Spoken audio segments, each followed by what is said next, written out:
I don't know what's more incredible, that this show is now 30 years old, or that the main cast has aged so well. Look at them! Here are 5 stellar things about Star Trek: The Next Generation. Number 1, it's built around a thoughtful, ethical hero. If you've watched my other Star Trek-related videos, you know that my feelings about Gene Roddenberry, the creator of Star Trek, are complicated. For the purposes of this video, it's sufficient to say that I think he gets too much credit for making Star Trek into something special. And I think that goes for Star Trek: The Next Generation too. But that's not to say that Roddenberry doesn't deserve any credit at all. He obviously did some things right. For instance, he created Captain Picard. You can hardly imagine a more dramatic departure from Captain James T. Kirk than Captain Jean-Luc Picard. Okay, well, yeah, point taken. But, all right, I get it. What I'm trying to get at is this. Kirk, the protagonist of Star Trek for over 20 years when Next Generation debuted, was a person of action who led with his fist more often than not. Picard, on the other hand, was a more even-tempered, diplomatic, at times professorial presence. Like Kirk, he was unquestionably the person in charge, but unlike Kirk, he freely delegated important duties to his crew, even letting First Officer Commander Riker lead the away missions for most of the series, something Kirk would never have gone for. Picard was older, more stoic, more detached from his crew. It took viewers a while to warm up to him, but eventually fans of Next Generation came to love Picard just as much as fans of the original series loved Kirk, if not more so. Picard may not have been an action hero, at least not on TV, but he was no less courageous than his predecessor. He was also curious, compassionate, erudite, a proud Starfleet officer, and someone who took a stand against injustice wherever he found it. The embodiment of Star Trek's ideal of the evolved human. But watch virtually any episode of Star Trek: The Next Generation, and I think you'll find that it doesn't rely just on Picard to carry the show. Number 2, it features a diverse, talented ensemble. Has there ever been a better cast on a Star Trek series than the cast of Star Trek: The Next Generation? It's... All right, yes, I get it, okay? This video isn't about you guys. Jesus. I love you. I'm sorry. Where was I? What makes the cast of Next Generation so special is not just the actors, though they are an extremely talented bunch who didn't get enough credit for just how awesome they were during the show's run, but also the characters they were given to play.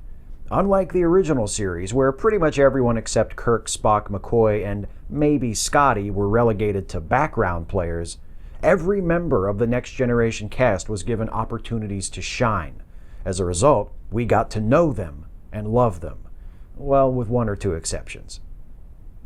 I'm sorry, I can't help it. Actually, you know what? Let me say something about these two, because I make no secret of the fact that Counselor Troi is by far my least favorite character on the show, and everybody hates Wesley, but I just want to say that I love both of these actors. And I think that they each did amazing work on this show, considering how terribly written their characters were most of the time. So there. Next Generation really excelled at showing us who these people were apart from their jobs. They had a regular poker game. Beverly Crusher was the chief medical officer, but she was also the director of the ship's drama club. Will Riker was second in command, but he also loved jazz music and played the trombone, and kind of hated his father. Data was an android and the ship's operations officer, but he also caught the acting bug and enjoyed the occasional Sherlock Holmes roleplay, and had kind of a complicated thing going with his father. Geordi LaForge was the chief engineer, but he was also a loser who couldn't get a date to save his life. Okay, so it wasn't all good, but we got to know who these people were. And the writers and producers of The Next Generation didn't save their knack for character development for the Enterprise D crew. Thanks to them, Next Generation transformed an entire species. Number 3, it made Klingons interesting. Who were the Klingons before this guy came along? Huh? Why am I so angry? When Next Generation started, Worf was one of the characters who got the most attention. As a Klingon member of the Enterprise's senior staff, he represented one of the most profound changes Next Generation made to Star Trek's status quo. The Klingons, once the most formidable enemies of the Federation, were now trusted allies. Through Worf, the show explored the culture of Klingons, who were shown to be proud, aggressive warriors, but who also valued honor above all else, even their own lives. We got our first look at Kronos, the Klingon homeworld. We were introduced to Klingon food and music and mating rituals. And we met this goofy bastard, still my favorite Klingon character ever. I miss you, Gowron. Number 4, it carries on Trek's tradition of being socially conscious. From its inception in the mid-1960s, Star Trek has always been equal parts pulp space adventure and preachy progressive social commentary. I wouldn't have it any other way, and thankfully, neither would the producers of Star Trek: The Next Generation.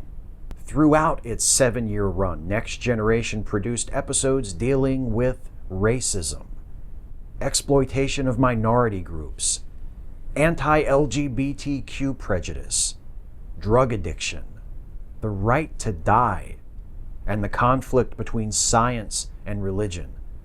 Some of the best episodes were those where the characters were forced to confront their own prejudices, like when Worf's mistrust of Romulans leads him to assist a Starfleet admiral who conducts a witch hunt aboard the Enterprise following an engineering accident, or when Picard's hatred of the Borg keeps him from perceiving an injured Borg drone as an individual.